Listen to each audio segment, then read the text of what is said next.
नमस्कार, हमारी खास पेशकश में आपका स्वागत है। आपके साथ मैं हूं शिवानी श्रीवास्तव।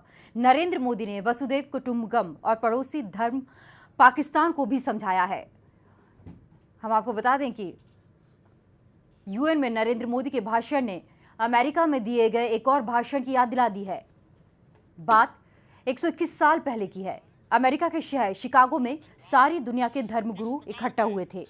भारत के सनातन धर्म का प्रतिनिधित्व नरेंद्र नाथ दत्त कर रहे थे। नरेंद्र नाथ दत्त यानी स्वामी विवेकानंद ने जैसे ही बोलना शुरू किया, सारा हॉल तालियों की गड़गड़ाहट से गूंज उठा। उनके पहले शब्द थे, मेरे अमेरिकी बहनों और भाइयों, और दुनिया ने जाना कि भारत का जीवन दर्शन क्या है। और इसी के बाद यूरोप और अमेरिका में भारत के अहिंसा आधारित धर्म को जानने की कोशिश शुरू हुई। और 27 सितंबर 2014 को नरेंद्र मोदी ने एक बार फिर वसुधैव कुटुंबकम का दर्शन समझाया।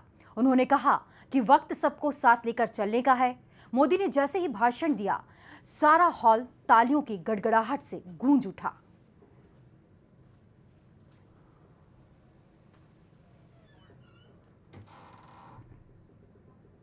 आज पूरा विश्व देख रहा है कि आतंकवाद किस प्रकार के फैलाव करता चला जा रहा है। तो नरेंद्र मोदी ने वसुधैव कुटुंबकम और पड़ोसी धर्म पाकिस्तान को भी समझाया। नवाज शरीफ ने यूएन में कश्मीर का मुद्दा उठाया था। नरेंद्र मोदी ने यूएन महासभा में पाकिस्तान को दो टूक जवाब दे दिया, लेकिन उस लहजे में नहीं जिस लहजे में नवाज शरीफ ने कश्मीर का मुद्दा उठाया था। नरेंद्र मोदी ने एक स्टेटमेंट की तरह साफ कर दिया कि कश्मीर के मुद्दे को यूएन में उठाने की कोई जरूरत ही नहीं थी, कोई मतलब ही नहीं है। उन्होंने पाकिस्तान से बातचीत को जरूरी बताया, लेकिन यह भी चेतावनी दे दी कि बातचीत आतंकवाद के साए में नहीं हो सकती। पाकिस्तान को नरेंद्र मोदी की दो टूक।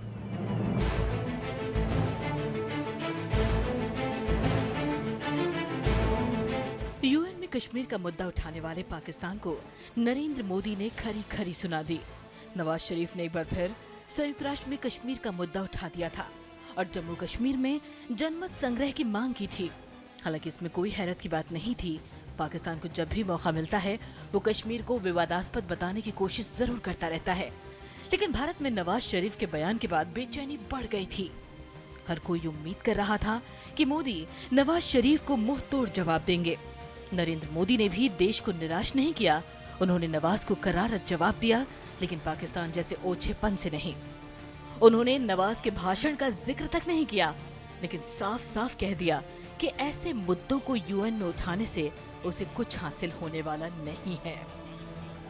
मैं पाकिस्तान से मित्रता और सहयोग बढ़ाने के लिए पूरी गंभीरता से शांतिपूर्ण वातावरण में बिना आतंक के साये के साथ द्विपक्षीय वार्ता करना चाहता हूं, लेकिन पाकिस्तान का भी यह दायित्व है कि उपयुक्त वातावरण बनाए और गंभीरता से द्विपक्षीय बातचीत के लिए सामने आए।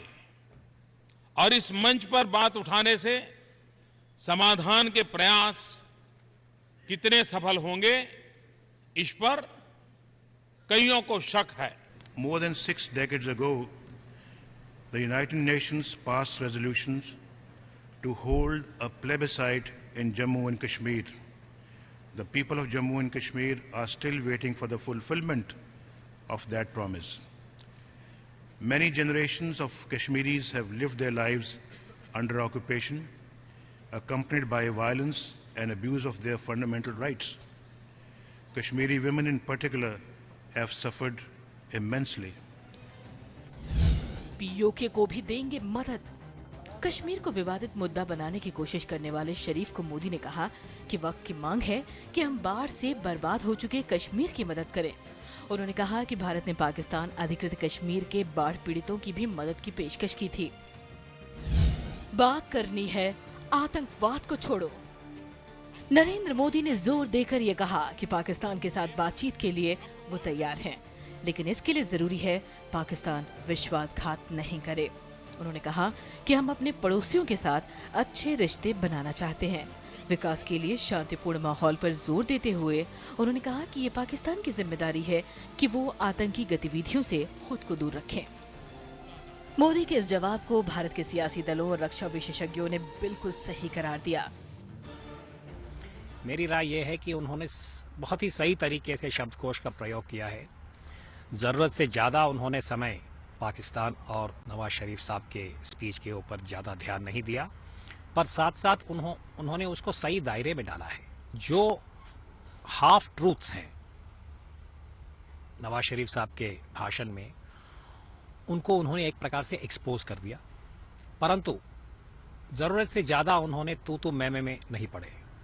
कश्मीर के बारे में ज्यादा बात न करते हुए उन्होंने पाकिस्तान को, जैसे मैंने कहा, 100 सुनार की एक लोहार की, इस तरह से जवाब दिया कि दोनों देशों के मूल मुद्दे जो है उस पर चर्चा करो, अपने तरक्की की चर्चा करो।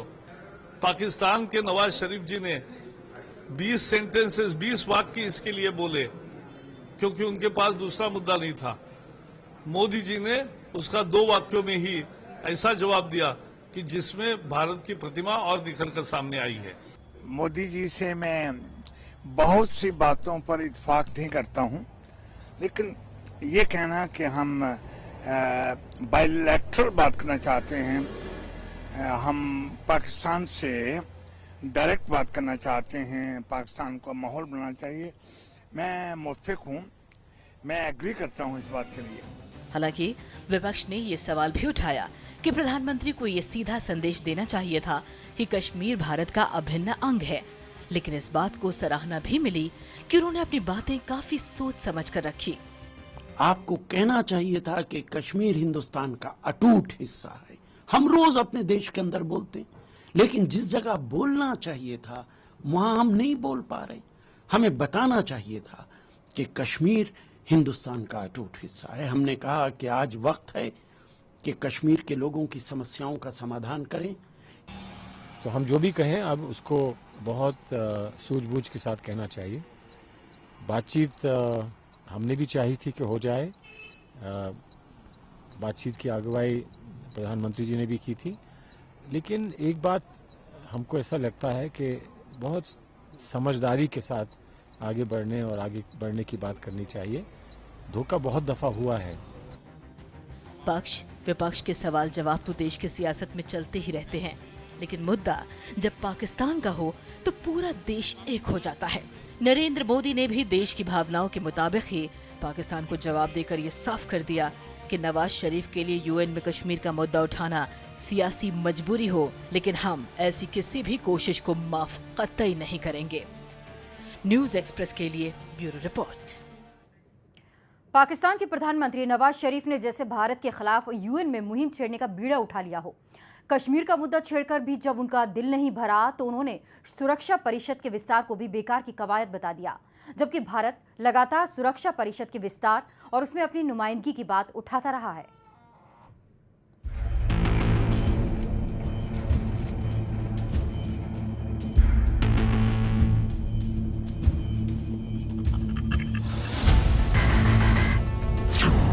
सुरक्षा परिषद की सदस्यता का सवाल। सुरक्षा परिषद की सदस्यता भारत की पुरानी मांग है। भारत का तर्क है कि विश्व की बदली भौगोलिक और राजनीतिक परिस्थितियों में विश्व की 1.25 अरब जनसंख्या को सुरक्षा परिषद से बाहर नहीं रखा जा सकता है, लेकिन पाकिस्तान को भारत की मांग रास नहीं आती है। खुद आतंकी पनाहगार और सैनिक शासन में करा रहे पाकिस्तान को भारत का विकास और दुनिया की राजनीति में बढ़ती मकबूलियत पसंद नहीं आती। इसलिए नवाज शरीफ ने यूएन के विस्तार और खासकर सुरक्षा परिषद में बदलाव की बात को बेमानी बताया था, लेकिन मोदी ने उनका नाम लिए बगैर उनकी कोशिशों पर पानी फेर दिया। There should be no new permanent seats in the council. This will be contrary to the democratic character of this world body. We want the council to become more representative, equitable, accountable and transparent. संयुक्त राष्ट्र सुरक्षा परिषद में सुधार लाना, इसे अधिक जनतांत्रिक और भागीदारी परक बनाना हमारे लिए अनिवार्य है। 20वीं सदी की अनिवार्यताओं को प्रतिबिंबित करने वाली संस्थाएं 21वीं सदी में प्रभावी सिद्ध नहीं होंगी। इनके सम्मुख अप्रासंगिक होने का खतरा प्रस्तुत होगा।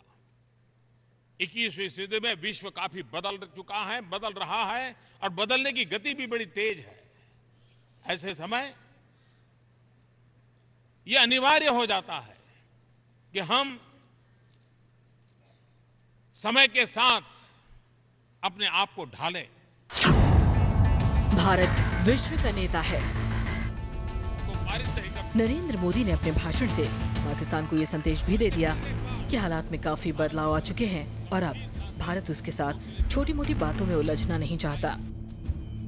उन्होंने नवाज को नसीहत देते हुए कहा कि अगर देश को लेकर आगे जाना है और दक्षिण एशिया में शांति स्थापित करना है तो आतंक को मदद देना बंद करना ही होगा। धीरे आज पूरा विश्व देख रहा है कि आतंकवाद किस प्रकार के फैलाव करता चला जा रहा है। आज भी कई देश आतंकवादियों को अपने क्षेत्र में पनाह दे रहे हैं और जब good terrorism and bad terrorism ये बातें सुनने को मिलती है तब तो आतंकवाद के खिलाफ लड़ने की हमारी निष्ठाओं पर भी सवाल या निशान खड़े होते हैं। अगर हम टेररिज्म से लड़ना चाहते हैं तो क्यों न सबकी भागीदारी हो, क्यों न सबका साथ हो और क्यों न उस बात पर आग्रह किया जाए। आतंकवाद पूरे विश्व की समस्या। उदाहरण नरेंद्र मोदी ने यूएन में जो कुछ भी कहा उससे साफ हो गया है कि उनकी नजर पाकिस्तान को नीचा दिखाने पर नहीं है बल्कि पूरे दक्षिण एशिया के विकास और सुख शांति पर है। मोदी ने पाकिस्तान को तो आतंक के लिए आड़े हाथों लिया लेकिन उन्होंने बताया कि उनका नजरिया आतंक को लेकर क्या है। उन्होंने विश्व बिरादरी से कहा कि आतंकवाद अलग अलग रूपों में दुनिया के सामने आ रहा है और इससे लड़ने की जरूरत है। अब वो वक्त नहीं है कि हम कह सकें कि आतंकवाद किसी एक खास देश या देशों के समूह की समस्या है। पश्चिम एशिया में विभाजक रेखाएं और आतंकवाद बढ़ रहे हैं।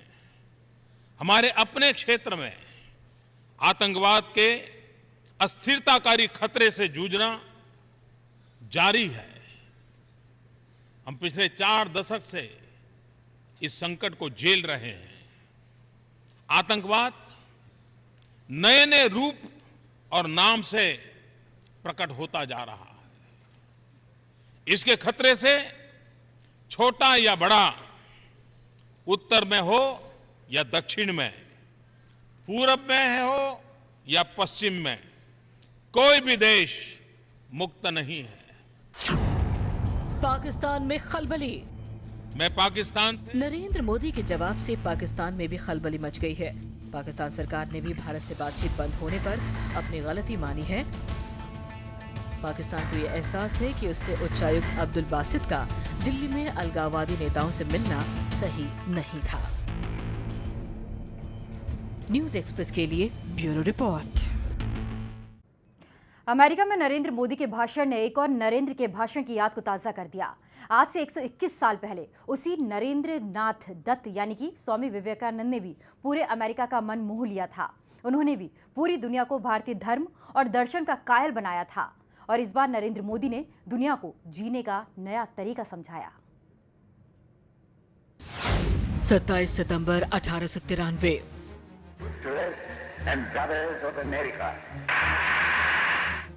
ये 19वीं सदी का अंतिम दशक था। भारत को लेकर पश्चिमी दुनिया और खासकर अमेरिका में तमाम आधी अधूरी जानकारियां थी। भारत को साधुओं और सपेरों का देश माना जाता था, लेकिन नरेंद्र दत्त यानी स्वामी विवेकानंद ने पूरी दुनिया के धर्मगुरुओं को भारत का मुरीद बना दिया। नरेंद्र मोदी ने भी इसी घटना के ठीक 121 साल बाद अमेरिका में भारत का दर्शन दुनिया के सामने रखा। 19वीं सदी की चुनौतियों से अलग 21वीं सदी की जरूरतें कुछ अलग हैं। नरेंद्र मोदी ने आतंक और क्षेत्रीय आर्थिक असमानता जैसे मुद्दों पर बात करते हुए जीवन की रोजमर्रा की मुश्किलों का भी जिक्र किया। उन्होंने कहा कि रोजमर्रा की चुनौतियों का सामना करने के लिए योग सबसे कामयाब हथियार हो सकता है। योग हमारी पुरातन पारंपरिक अमूल्य देन है। योग मन, व शरीर, विचार व कर्म, संयम व उपलब्धि की एकात्मता का तथा मानव व प्रकृति के बीच सामंजस्य का मूर्त रूप है। यह हमारी जीवन शैली में परिवर्तन लाकर तथा हम में जागरूकता उत्पन्न करके जलवायु परिवर्तन से लड़ने में सहायक हो सकता है। आइए हम एक अंतर्राष्ट्रीय योग दिवस को आरंभ करने की दिशा में कार्य करें। स्वस्थ जीवन का मूल मंत्र। नरेंद्र मोदी खुद भी सालों से योग का अभ्यास करते हैं।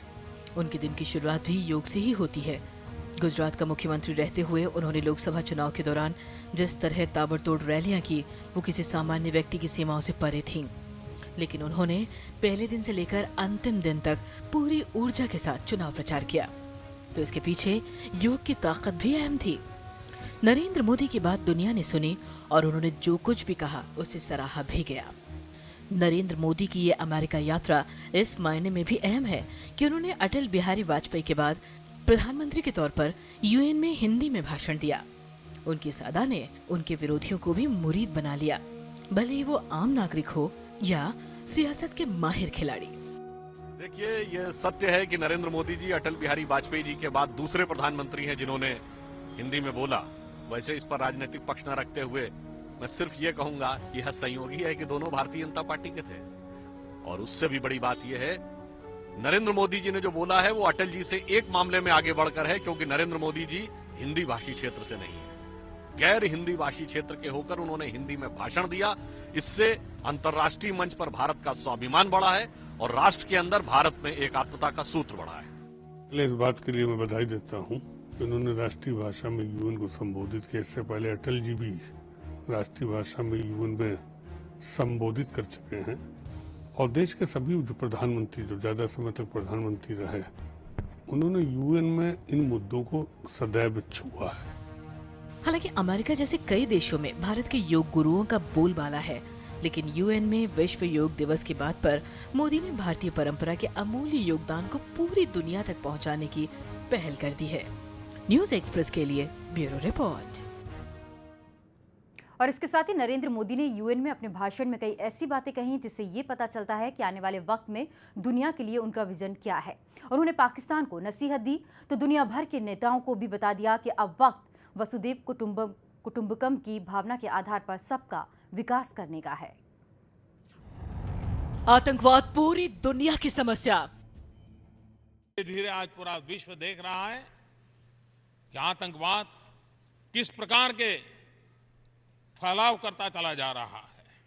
आज भी कई देश आतंकवादियों को अपने क्षेत्र में पनाह दे रहे हैं।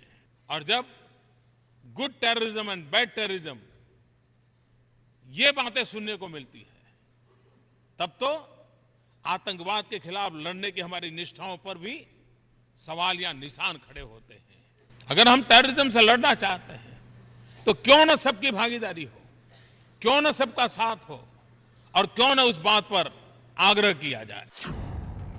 जी एक से बढ़कर जी ऑल बनाए। हमने सोचने की जरूरत है, क्या कारण है कि यूएन जैसा इतना अच्छा प्लेटफॉर्म हमारे पास होने के बाद भी अनेक जी समूह बनाते गए। हम आज हम कई जी की बातें करते हैं जिसके नंबर बदलते रहते हैं। कभी G4 होगा, कभी G7 होगा, कभी G20 होगा, हम बदलते रहते हैं। और चाहे या न चाहे हम भी उन समूहों में जुड़े हैं, भारत भी जुड़ा हुआ है। लेकिन क्या आवश्यकता नहीं है कि हम G1 से आगे बढ़कर के जी ऑल की तरफ कदम उठाएं? विकसित देश फंडिंग करे। विकसित देशों को फंडिंग व टेक्नोलॉजी ट्रांसफर की अपनी प्रतिबद्धता को अवश्य पूरा करना चाहिए। दूसरी बात, राष्ट्रीय कार्यवाही अनिवार्य है। टेक्नोलॉजी में बहुत कुछ संभव कर दिया है, जैसे नवीनीकरणीय ऊर्जा प्रौद्योगिकी, रिन्यूएबल एनर्जी, टेक्नोलॉजी। आवश्यकता है तो सृजनशीलता व प्रतिबद्धता की। हम टेक्नोलॉजी ट्रांसफर के लिए तैयार। टेक्नोलॉजी ने बहुत कुछ संभव कर दिखाया है।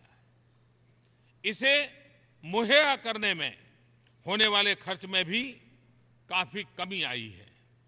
यदि आप सारी दुनिया में फेसबुक और ट्विटर के प्रसार की गति के बारे में, सेलफोन्स के प्रसार की गति के बारे में सोचते हैं, तब आपको भी विश्वास करना चाहिए कि विकास और सशक्तिकरण का प्रसार भी इसी तेज गति से संभव है। भारत प्रकृति का आदर करता है। जंगल, पशु पक्षी, निर्मल नदियां व झीलें और नीला आसमान। मैं 3 बातें कहना चाहूंगा। पहली बात, हमें चुनौतियों से निपटने के लिए अपनी जिम्मेदारियों को निभाने में ईमानदारी बरतनी चाहिए।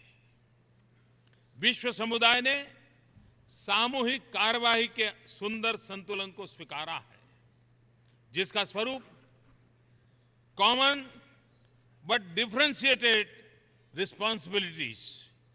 इसे सतत कार्यवाही का आधार बनाना होगा।